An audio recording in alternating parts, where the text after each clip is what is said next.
This could be Vietnam 10 years ago, but it's the tiny Central American Republic of El Salvador today. The terrain and the American-made helicopters are not the only striking similarities with Vietnam. Once more, the Americans are aiding government forces in their fight against a guerrilla movement. As in Vietnam, they have pushed for agrarian reform to try to undermine guerrilla support. Here, too, American commitment is being justified as a fight against the spread of communism. Yet there are important differences with Vietnam as well. El Salvador is much closer to the United States. It is smaller. The insurgents are far weaker than the Viet Cong. American policymakers believe the situation in El Salvador is far more manageable than Vietnam.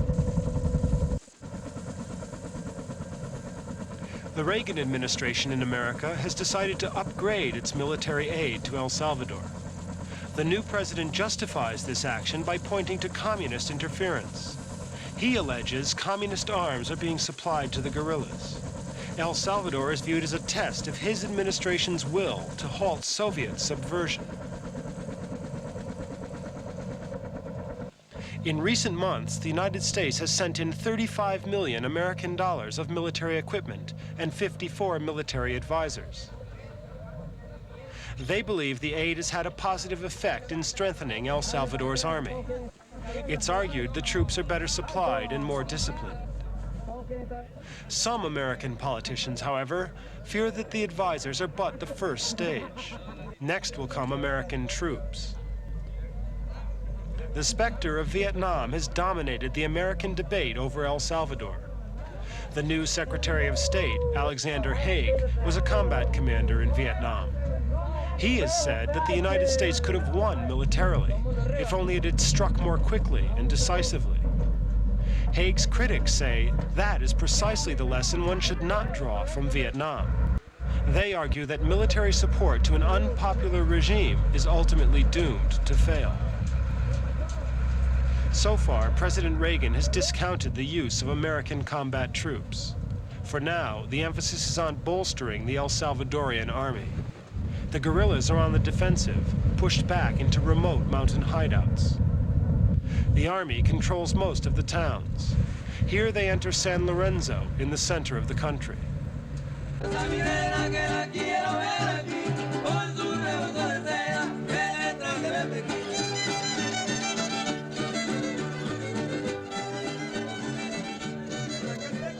The reception is for the army and the television cameras. They play Mexican songs. The indigenous Indian culture was destroyed after a revolt in the early 1930s. The surviving Indians suppressed their language, songs, and native dress. El Salvador has practically no national music of its own.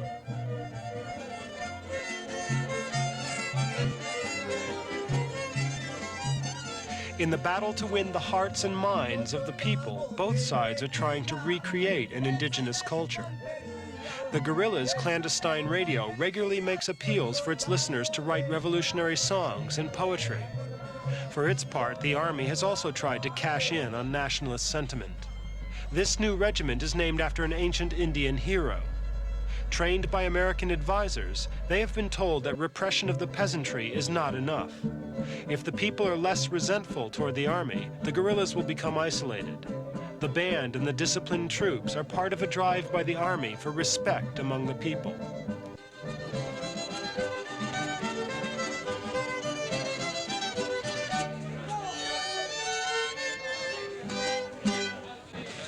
The Americans deny that the guerrillas are a widely supported national movement. They point to arms caches found by government forces to support their view of outside interference. Communist weapons like these have provided the justification for increased assistance to the Salvadorian army. The new attitude has also been signaled by changes at the American embassy. The Marines guard a new ambassador. Dean Hinton is a Reagan appointee. He exerts what he calls quiet pressure on the junta. His sacked predecessor openly condemned indiscriminate killing by the security forces. The fortified embassy also shows the new administration's determination to tough it out with the communists. This view of an East-West showdown is not shared by many European allies. A delegation of European parliamentarians came to El Salvador last month on a fact-finding mission.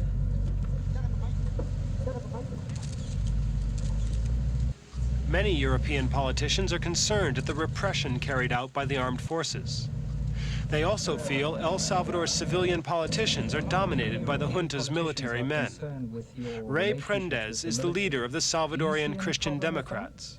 Well, I understand they are worried because this country has been ruled in the past by the military for 50 years. The military in the past has supported the oligarchy in this country, but the military has changed since the October the 15th, and they decided to step with the people and support the crucial reforms that in this country we have done, like the agrarian reform. This is one of the most deepest and profound agrarian reforms in Latin America. The nationalization of the banking system and of the export business, and we have done here what Mitterrand in France has promised to do in France. We have already done most of the things that the socialists in France are promising the people that they will do. Many European socialists, however, champion the cause of the guerrillas. They argue that El Salvador's troubles are the result of unacceptable social injustice and not the work of the communists.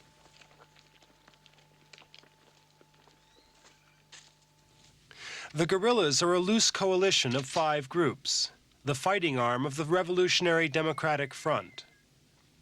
The Front is a broad umbrella of political opinion from the moderate left to doctrinaire Marxists.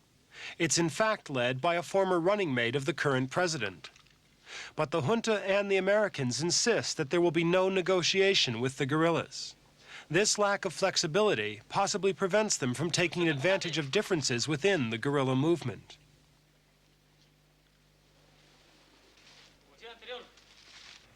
The junta is reluctant to negotiate because it's convinced it can win the military battle. The guerrillas have been pushed back into 2 northern strongholds. Here, they disrupt communications and launch occasional attacks on government patrols and outposts.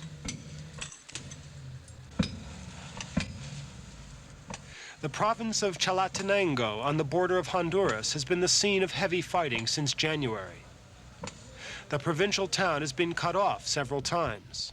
Yet even here, the guerrillas have not been able to establish firm control. The army has begun to take the fight to them. Their new equipment and helicopters have given government troops greater mobility. But the El Salvadorian government relies on the Americans not only for military aid. El Salvador's financial dependence on the Americans is growing. In many ways, the junta's economic problems are becoming more important than their military ones. The country is almost bankrupt. It has no oil and gains most of its wealth from agricultural exports. These have been hit by the fighting in the countryside. Powerful elements in the private sector are also boycotting the economy. Landholders are refusing to plant cotton or tend the coffee plantations. They demand a reversal of the limited agrarian reforms that have taken place. The influence of the powerful landowning families is still profound.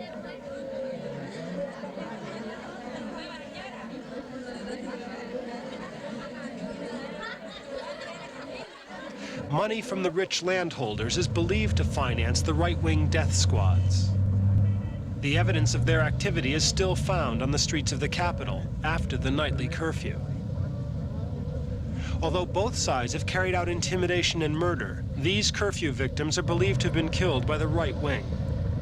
The bodies are left prominently displayed as an example to anyone who might help the communists.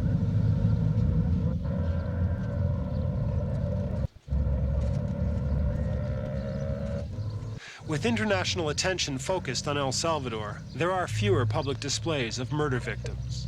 But the covert war continues unabated. From this country garbage tip, the bodies of 15 men were exhumed. Some 10,000 people have died in El Salvador this year.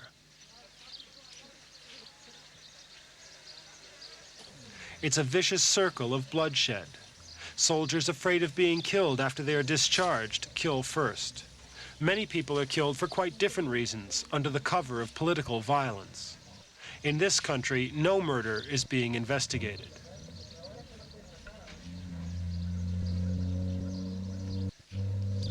It's a war resulting in thousands of refugees. Civilians caught in a guerrilla zone are almost invariably killed. Caught in the crossfire between left and right, terrified peasants have deserted entire villages in the north of El Salvador. They end up at makeshift refugee camps like Las Bermudas, 24 miles north of the capital. They have no money and no work. Here they are reliant on outside medical and food aid.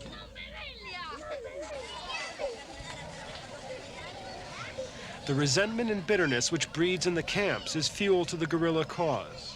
The depth of division in this country guarantees that there will be no easy military or political solutions.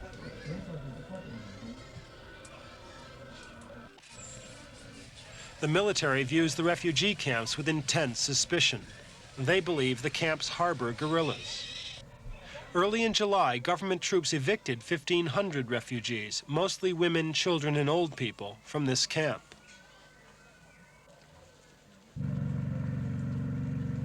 Sections within the army believe that their task is to exterminate the root and seed of communism. They feel that all they need is better weaponry and a free hand. The Americans are offering the aid, but are trying to restrain the more right-wing elements within the military. President Reagan has said he would not countenance a military coup against the current civilian president. The image of a surviving civilian centrist trend is essential to the Reagan administration's ability to override opposition in the United States. So far, no American military advisors have been killed. But if American deaths should begin, there could be rising opposition. In a firefight at this seaport of La Union, 3 American advisors were caught in the conflict. They had been sent there to help reorganize the small and dilapidated Salvadorian Navy. The town was subjected to what the Army described as an attack by guerrillas in force. The guerrillas denied involvement. They claimed the whole episode was staged for the benefit of the American advisors. It was designed, they say, to demonstrate the need for even more military aid.